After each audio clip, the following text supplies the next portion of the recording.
இன்றைய நிகழ்வுக்கு தலைமை தாங்கிக் கொண்டிருக்கக்கூடிய எங்களுடைய மதிப்புக்குரிய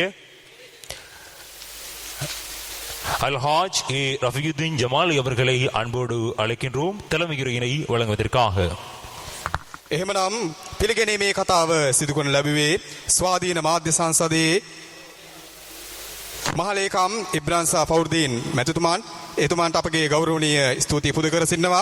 එහෙමනම් මීළඟට ආරාධිත කතාව පැවැත්වීම සඳහා මා ඉතාමත්ම ගෞරවයුතුව ආරාධනා කර සිටු ලබන්නේ මෞලවී අල්හාජ් රෆුද්දීන් ජමාලි විශ්‍රාමික ගුරු මෙන්ම බහු ග්‍රන්ථ කර්තෘ වශයෙන් කටයුතු කරපු රෆුද්දීන් ජමාලියා මැතිතුමනි ඔබට මේ ගෞරවනීය ආරාධනාව ආරාධිත කතාව සිදු කිරීම සඳහා.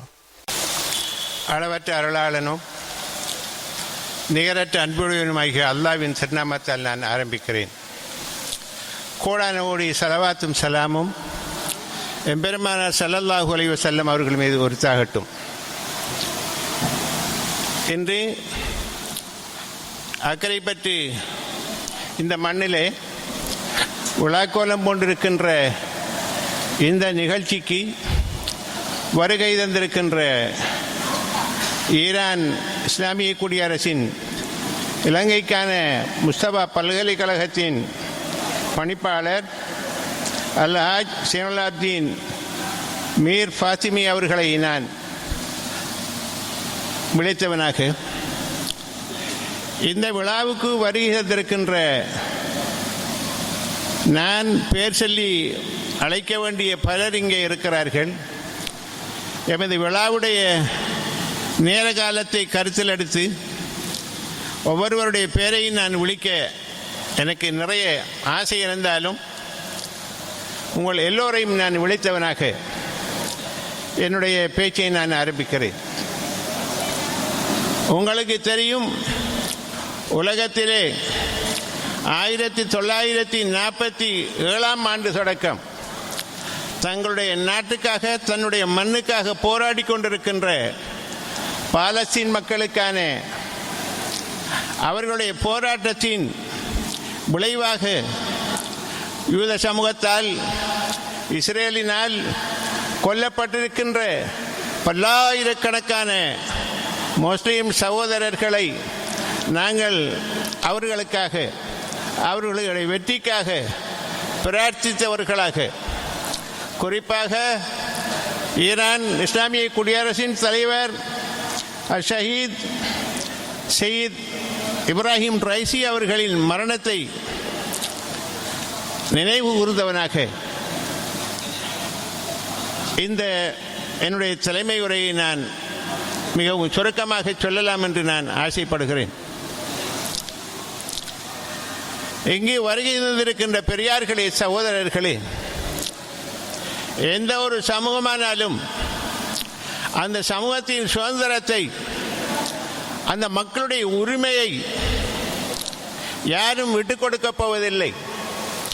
இது பாலஸ்தீனாக இருக்கலாம், அல்லது இலங்கையில் இருக்கின்ற தமிழ் மக்களாக இருக்கலாம், அல்லது இந்தியாவில் இருக்கின்ற காஷ்மீர் மக்களுடைய போராட்டங்களாக இருக்கலாம், செச்சன்யாவாக இருக்கலாம், எந்த நாடாக இருந்தாலும் அந்த நாட்டு மக்களுடைய சுதந்திரத்துக்காக அவர்கள் போராடுகின்ற பொழுது அவர்களை நாங்கள் பாராட்ட வேண்டிய, அவர்களை ஆதரிக்க வேண்டிய, அவர்களுக்கான உரிமை போராட்டத்திலே பங்கெடுக்க வேண்டிய ஒரு பொறுப்பு எங்களுக்கு இருக்கிறது.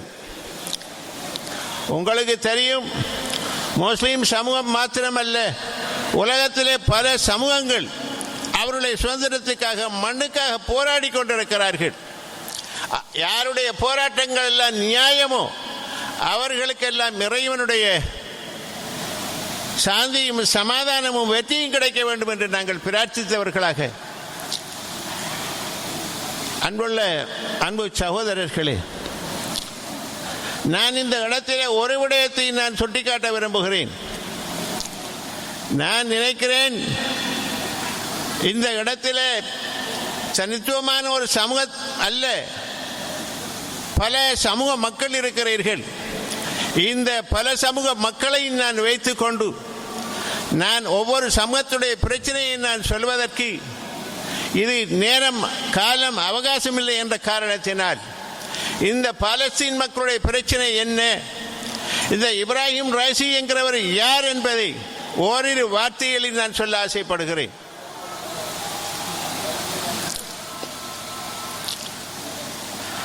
இஸ்லாம் 1400 ஆண்டுகளுக்கு முன்னே உலகத்திலே 1,24,000 தீர்க்கதரிசிகள் வந்து அந்த 1,24,000 தீர்க்கதரிசிகளில் இறுதி தீர்க்கதரிசியாகத்தான் எங்களுடைய முஹம்மது ஸல்லல்லாஹு அலைஹி வஸல்லம் அவர்கள் இந்த உலகத்துக்கு வந்தார்கள்.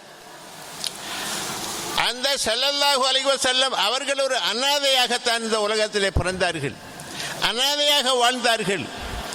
ஆனால் இந்த உலகத்திலே 1,24,000 நபிமார்களுக்கெல்லாம் இல்லாத பெரிய ஆளுமையை, சக்தியை, உரிமையை, வெற்றி அல்லாஹ் சுப்ஹானஹு வ தஆலா கொடுத்தார். 1,24,000 நபிமார்களில் அவர்களை வேத போதனைகளை அவர்கள் செய்தார்களே தவிர யுத்தம் செய்யவில்லை. ஸல்லல்லாஹு அலைஹி வஸல்லம் அவர்கள் மாத்திரம்தான் அல்லாஹ் அவர்களுக்கு கட்டளையிட்டிருந்தான். இதற்கு மேல் யுத்தத்தை தவிர வேறு வழியில்லை, ஒன்றாக வேண்டும் என்ற ஒரு காரணத்தினால் தான் ஸல்லல்லாஹு அலைஹி வஸல்லம் அவர்கள் யுத்தத்தை மேற்கொண்டார்கள்.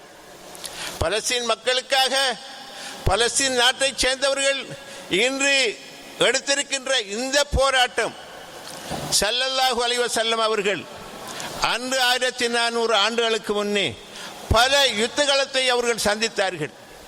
ஆனால் வியப்பு என்னவென்றால் 67 யுத்தங்கள் நடைபெற்றிருக்கின்றன. இந்த உலகத்திலே பாரசீகத்தை, ரோமை, பெரும் பெரும் வல்லரசுகளை எல்லாம் ஸல்லல்லாஹு அலைஹி வஸல்லம் அவர்கள் வெற்றி கொண்டிருந்தார்கள். ஆனால் அந்த அவ்வளவு யுத்தங்களிலும் ஸல்லல்லாஹு அலைஹி வஸல்லம் அவர்களுடைய அந்த காலத்திலே கொல்லப்பட்டவர்களுடைய தொகை என்ன தெரியுமா? முஸ்லிம் தரப்பிலே கொல்லப்பட்டவர்கள் 120 பேர்கள் தான். எதிர் தரப்பிலே கொல்லப்பட்டவர்கள் 180 பேர்களை தாண்டவில்லை. இன்று பாலஸ்தீனத்திலே 9 மாதங்களாக இந்த 9 மாதங்களுக்குள் மாத்திரம் கொல்லப்பட்டவர்கள் 38,000 என்று சொல்லுகிறார்கள். இது ஒரு வெளி கணக்கெடுப்பே தவிர உண்மையான கணக்கெடுப்பு லட்சங்களை தாண்டிவிட்டன. அன்பு சகோதரர்களே, இந்த எந்த சமூகமானாலும் ஒருவன் அதிகாலையிலே கண்வழிக்கின்ற பொழுது அந்த சமூகத்தை பற்றிய கவலை யாருக்கு இல்லையோ அவர்கள் மனித பிறவிகளாக இருக்க முடியாது.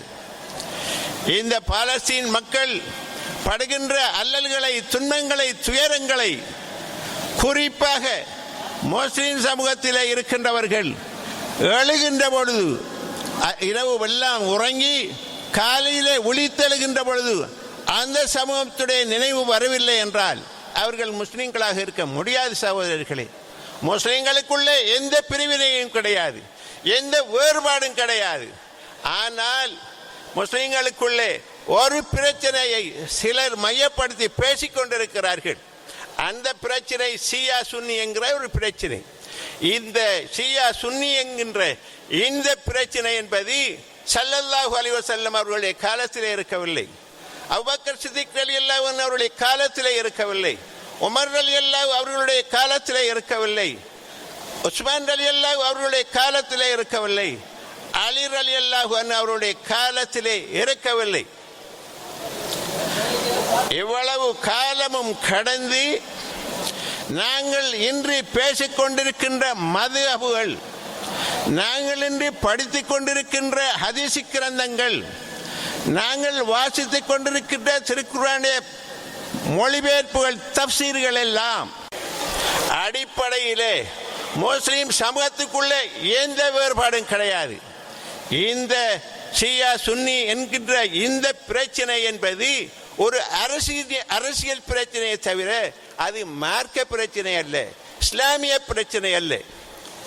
இன்று இஸ்லாமுடைய பல ஆண்டுகளுக்கு பின்னால் எழுதப்பட்ட மதுஹபுகளை எழுதப்பட்ட இஸ்லாமிய சட்ட நூல்களை வைத்துக்கொண்டு நாங்கள் தவறான ஒரு கண்ணோட்டத்திலே இந்த நாடுகள், முஸ்லிம் நாடுகளுக்குள்ளே, முஸ்லிம்களுக்குள்ளே ஷியா என்றோ சுன்னி என்றோ வேறுபாடுகளை பேசுவதற்கு எந்த உரிமையும் இல்லை, உண்மையும் இல்லை சகோதரர்களே.